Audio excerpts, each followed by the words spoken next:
Baik, selamat pagi. Hari ini kita akan memulai perkuliahan kita. Jadwal ujian akhir semester sudah keluar, kan?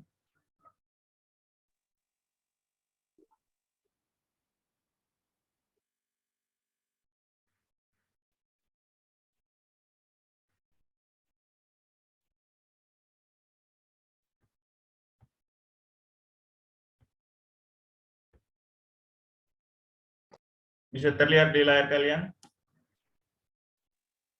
Bisa, Pak. Oke. Bisa, Pak. Oke. Hari ini kita akan belajar tentang yang materi selanjutnya setelah minggu lalu kita belajar tentang apa di Tawatun?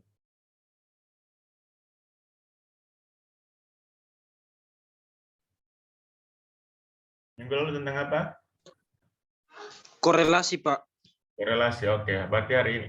Korelasi itu terkait apa? Dionysius Yosef Seranbria.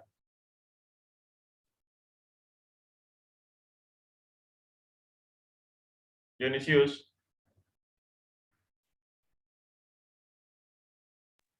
Iya, Pak. Korelasi itu apa, Dionysius?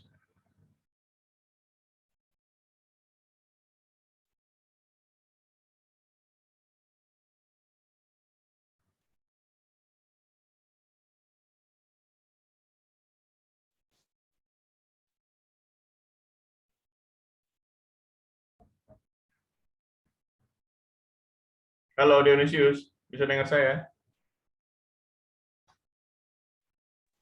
Bisa, Pak. Apa yang dimaksud dengan korelasi, Dionysius?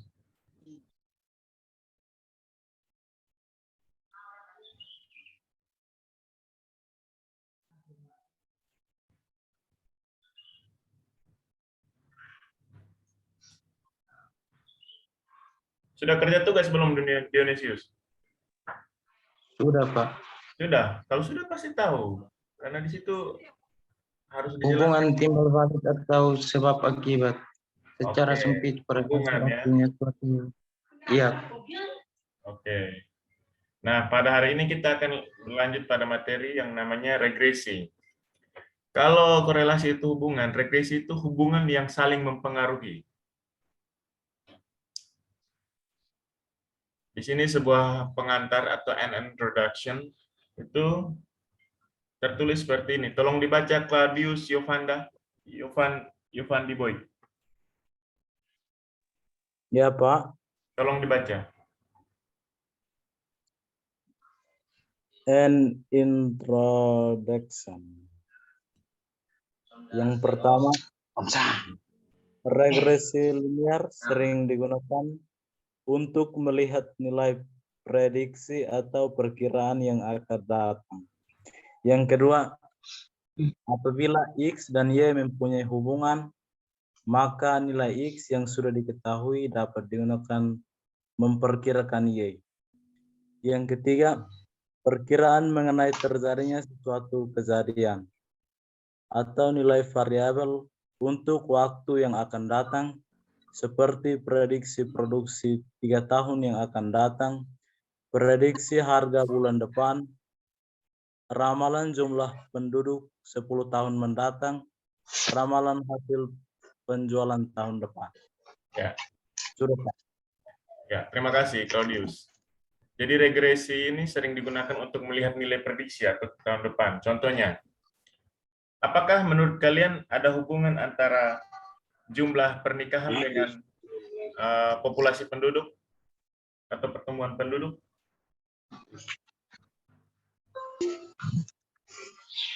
Ada atau tidak? Ada, Pak. Ada. Apa contohnya?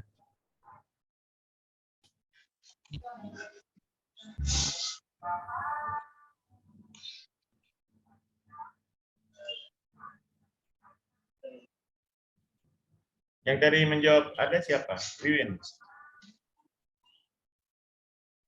Seperti kelahiran semakin bertambah, Pak. Ya. Bisa kita prediksi misalnya banyak pasangan yang menikah. Kita bisa prediksi dalam waktu beberapa tahun ke depan berarti ada bayi yang akan lahir. Itu hal yang normal yang bisa diprediksi di masyarakat. Contohnya lagi, Dengan banyaknya bayi yang lahir kan butuh tambahan, semua kan butuh makan, berarti harus diprediksi bahwa permintaan pangan akan semakin meningkat. Atau contohnya, dengan semakin banyaknya mahasiswa Universitas Timur, berarti kebutuhan akan makanan di sekitaran wilayah kampus, apalagi tempat tinggal juga pasti akan meningkat. Itu bisa kita prediksi. Jadi perkiraan-perkiraan ini bisa dilakukan prediksi. Jadi tiap tahun berapa banyak mahasiswa yang diterima Unimor itu bisa kita lakukan prediksi. Hasil penjualan tahun ke depan kita bisa lihat data sekarang dengan menggunakan perbandingan. Franciscus Alexandro Lake, tolong baca. Yang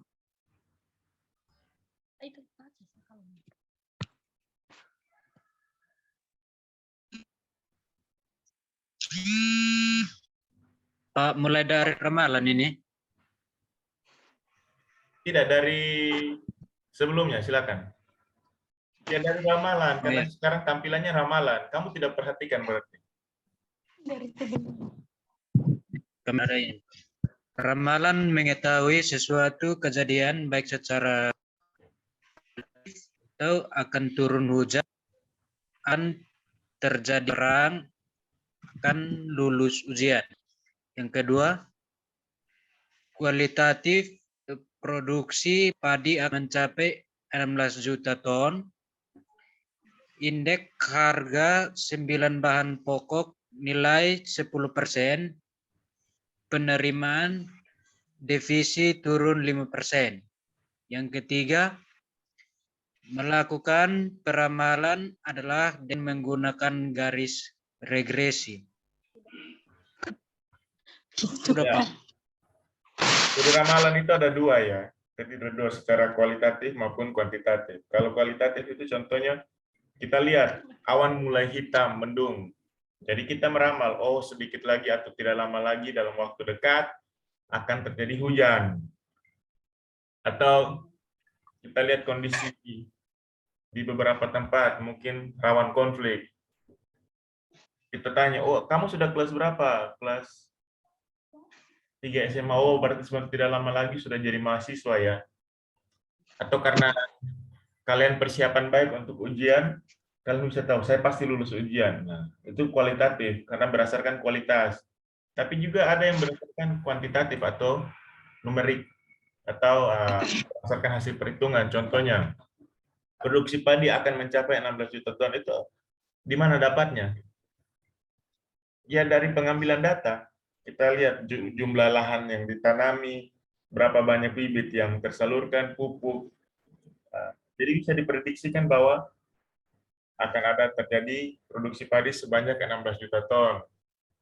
Apalagi kenaikan indeks harga 9 bahan pokok, harga konsumen, atau penerimaan devisa atau keuntungan dari hasil usaha ini dalam negeri turun 5%, itu banyak hal yang bisa dipakai untuk memprediksi. Karena apa? Contohnya, karena pandemi, ekonomi tidak berjalan dengan baik, tidak banyak orang bisa keluar, sehingga sektor jasa mengalami kemunduran, sehingga bisa diprediksi akan terjadi penurunan penerimaan negara atau devisa. Yang berikutnya itu bisa juga dengan melakukan peramalan dengan menggunakan garis regresi.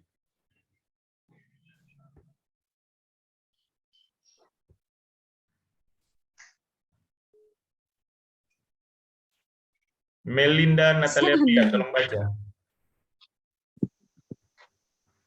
Lanjutan. Pertama, variabel Y yang nilainya akan diramalkan disebut variabel tidak bebas atau dependent variable. 2. Sedangkan variabel X yang nilainya digunakan untuk meramalkan nilai Y disebut variabel bebas atau independent variable atau variabel peramal,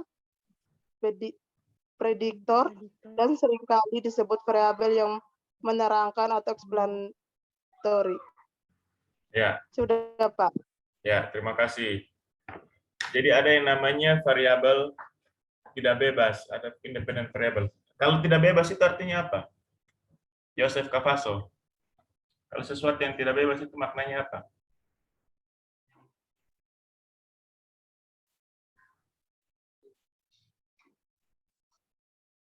Makna Inggris bebas.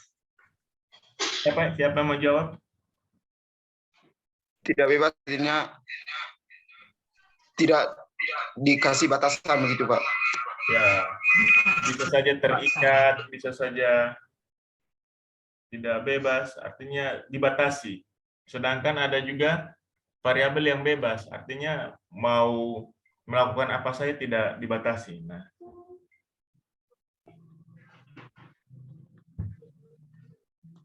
nanti baru kita lihat apa itu variabel bebas, apa itu variabel terikat.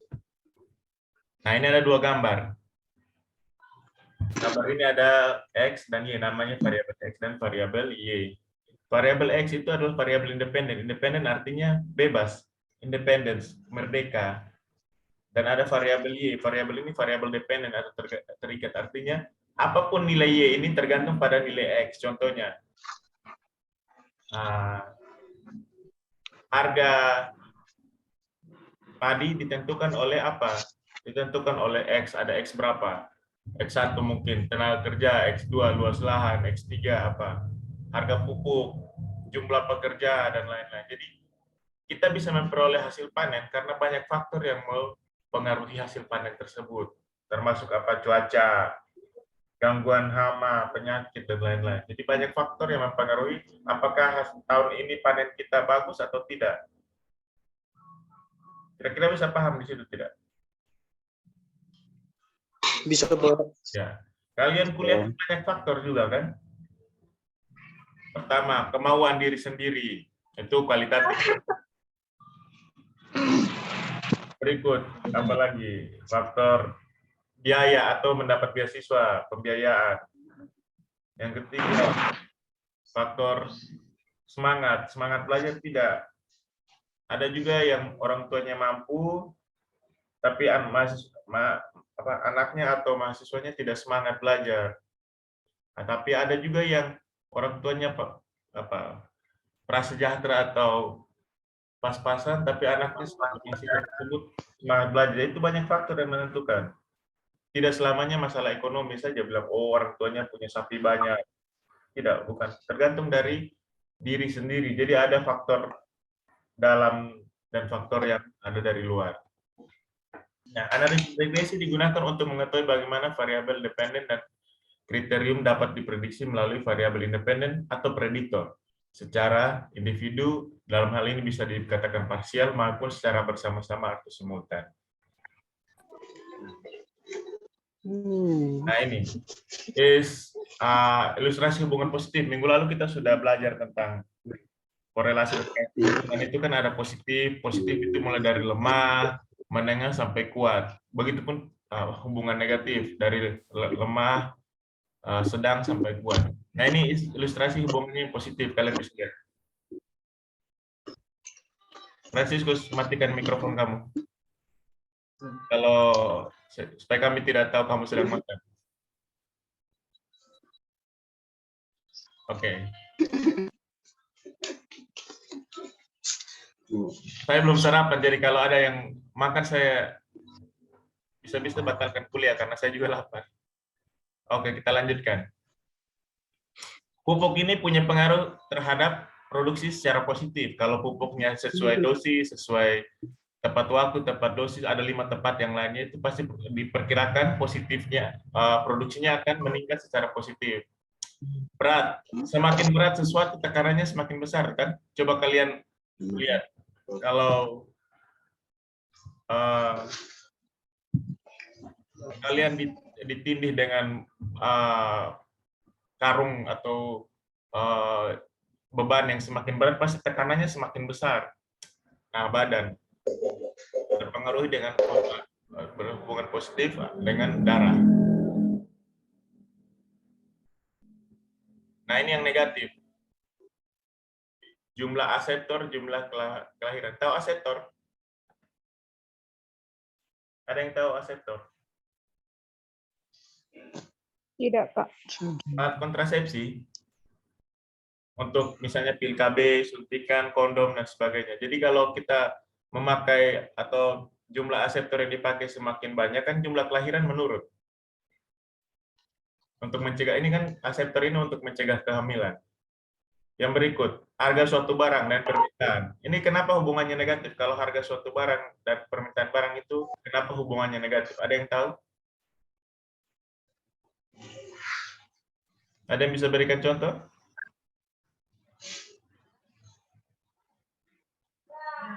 Ini mata kuliah ekonomi dasar ini. Hubungan harga dengan jumlah permintaan itu pasti selalu negatif.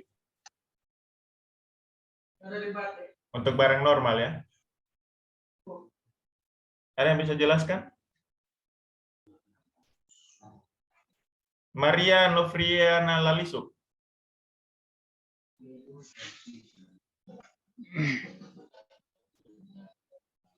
Maria Novriana Lalisuk, bisa dengar saya?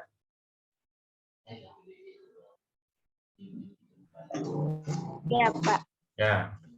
Kalau kamu beli sesuatu harganya naik, kamu beli semakin banyak atau semakin sedikit?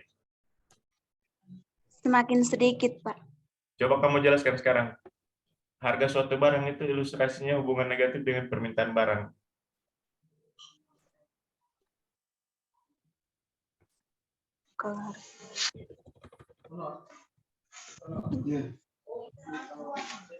Coba dijelaskan Maria.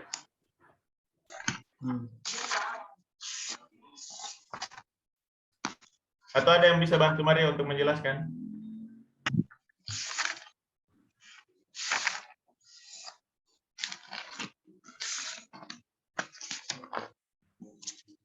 Franciscus Alexandro Lake, bisa bantu? Saya bisa, Pak. Silakan. Bisa, Pak. Silakan Theodorus duluan tadi. Karena semakin tinggi harga suatu barang, maka jumlah penawaran semakin menurun. Coba kamu kasih contoh. Contohnya. Penawaran atau permintaan, Theodorus? Karena semakin tinggi harga satu barang, maka jumlah penawaran semakin menurun. Penawaran atau permintaan? Permintaan. Permintaan semakin menurun. Nah, Theodorus orang Manggarai kah? Ya, Pak. Ya. Di Cancar itu kalau panen padi itu harga naik atau harga turun? Harga beras? Tergantung dari hasil panen, Pak. Ya, kalau panennya semakin banyak, begitu. Itu bagaimana? Kalau panen semakin banyak, maka harganya akan menurun. Ya, kalau sekarang harganya semakin tinggi, Semakin barang yang tinggi diminta bertambah atau berkurang?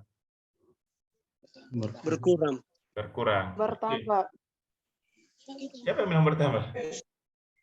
Kalau barang semakin mahal, kalian beli barang semakin banyak, begitu? Tidak, Pak. Tidak, Pak. Semakin sedikit. Semakin Semakin sedikit. Atau kalian bisa cari barang alternatif kan? Contohnya, kalau harga beras naik, kalau sudah tidak bisa, ya kita gantikan dengan apa? Jagung atau umbi-umbian yang sama-sama menghasilkan atau mengandung karbohidrat kan? Oke, lanjut.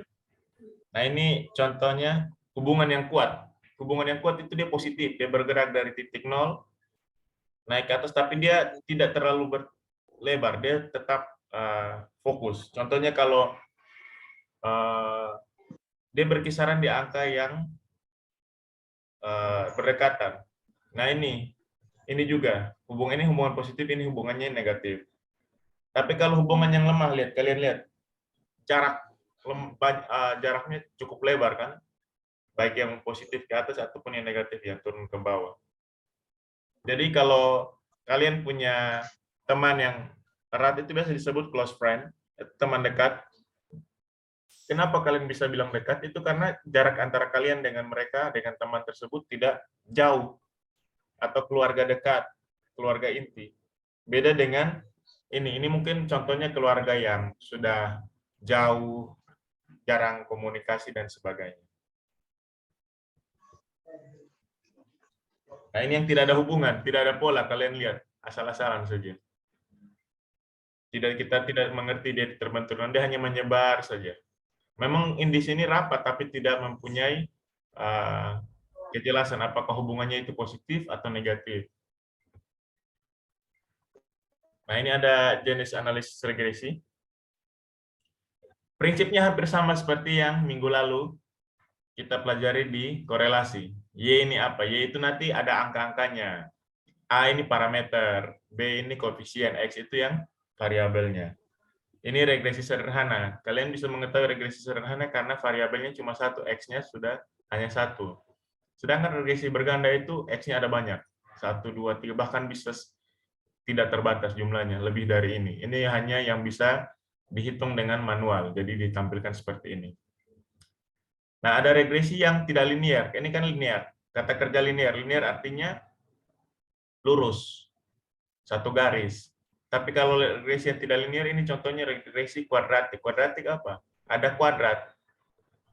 Saya rasa di matematika sudah mempelajari eksponensial dan kuadratik. Yang berikut ada kubik. Kubik apa? Pangkatnya lebih dari 1, 2. Kalau kuadrat itu batasnya 2, kalau kubik itu 3. Nanti silakan dipelajari lagi yang pada bagian matematika, eksponensial, kuadrat, dan sebagainya. Nah, ini regresi linear sederhana, garisnya seperti ini. Lihat. Jarak di sini begini. Jadi sepanjang pergerakannya sepanjang garis ini, karena ini yang rata-ratanya, linear. Ini pengamatan, observe. Ini.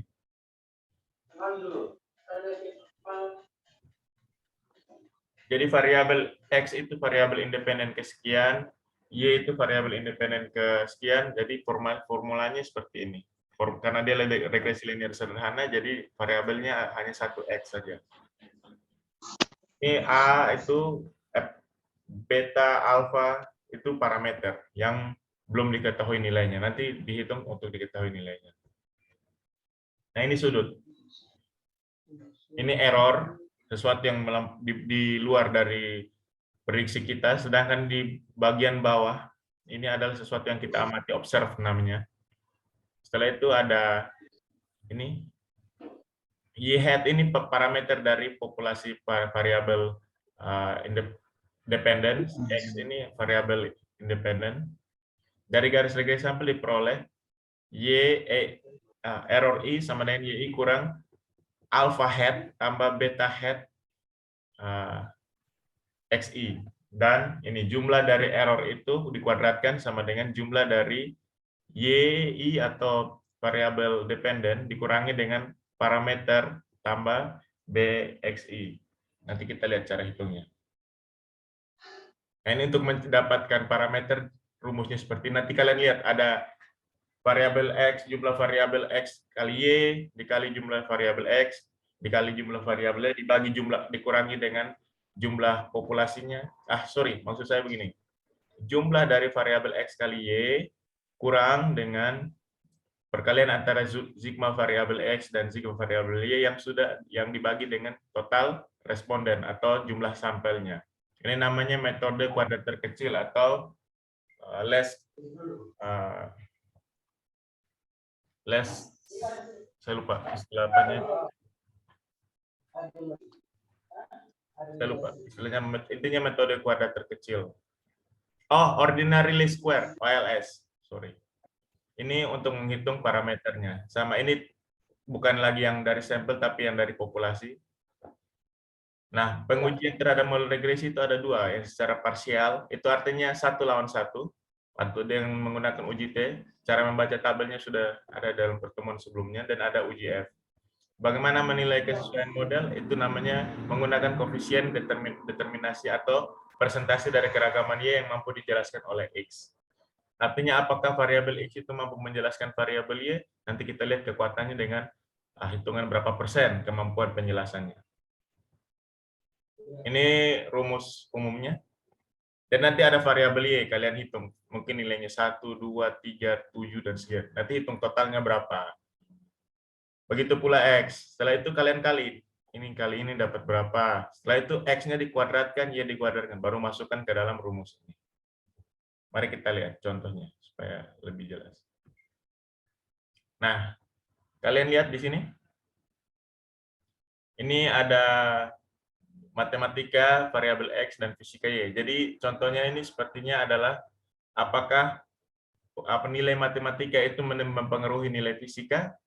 Mari kita hitung. Jadi datanya yang sudah tersedia ini, 60, 40, ini semua sudah tersedia pasti, yang data X dan data Y. Sekarang kita hitung data X kali Y. 60 kali 80 berapa? 4.800 kan? 65 kali 86, 5.590. Ini boleh pakai kalkulator karena angkanya cukup besar. Setelah itu X kuadrat. Ini bukan X2 ya, ini X yang sudah dikuadratkan. Hanya cara penulisannya agak susah kalau di Excel, sehingga kita tulis saja X2. Jadi 60 pangkat 2 berapa? 3.600. 80 pangkat 2, 6.014. Terus kalian hitung semua nilai-nilai ini. Terus di bawah jangan lupa dijumlahkan. Jadi ini sigma dari X, sigma dari Y, sigma dari XY, sigma dari X kuadrat, sigma dari Y kuadrat. Terus masukkan sudah di rumus ini. Sigma dari XY berapa? 665.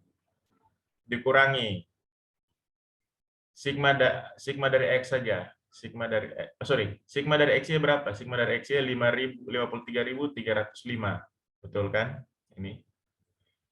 Dikurangi dengan pembagian dari sigma X. Sigma X berapa? Sigma X itu 665. Oke, 665. Kali sigma Y. Sigma Y berapa? 951. Oke, masukkan 951. Dibagi total responden berapa? 1, 2, 3, 4, 5, 6, 7, 8, 9, 10, 11, 12, 12. Berarti masukkan 12. Di bawah jangan dihitung. Di bawah ini karena penjumlahannya. Masukkan 12. Dibagi lagi sigma X kuadrat. Sigma X kuadrat berapa? 37.525. Dikurangi dengan pembagian dari sigma X biasa yang dikuadratkan. Sigma X biasa berapa? 665. 665 dikuadratkan kurang dengan total atau jumlah responden. Dapat hasilnya berapa? 0,8972. Nah, dapat 0,8972 itu rata-rata dari Y bar itu berapa? Y bar berapa? Nilai rata-ratanya dikurangi dengan B1 kali X bar. Nih, masukkan rumus untuk mendapatkan A itu, masukkan rumus ini. Nih. Kurang BX. BX-nya berapa? B kita sudah dapat tadi. Ini untuk dapat A, kalian hitung lagi. Sigma X kali sigma Y, masukkan nilai-nilai yang tadi.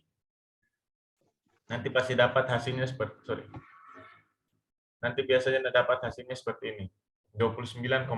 Kalau perhitungan kalian betul, dapatnya 29,53. Setelah itu, masukkan dalam persamaan regresi. 29,53 tambah 0,8972 X1.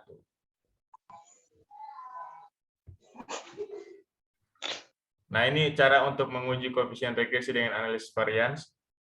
Sama saja prinsipnya, YI kurang Y bar. Y bar ini apa? Y rata-rata. Terus dikuadratkan sama dengan sigma dari YI hat kurang Y bar, tutup kurung dikuadratkan, tambah sigma dari YI kurang YI bar, YI hat pangkat 2. Ini kalau variasi yang diterangkan dan tidak dapat diterangkan ini biasanya muncul pada rancangan percobaan. Prinsipnya sama saja. Kalau sudah menguasai yang contoh tadi ini, semua sudah lumayan bisa dikuasai. Oke, ada pertanyaan? Kita coba latihan soal ya.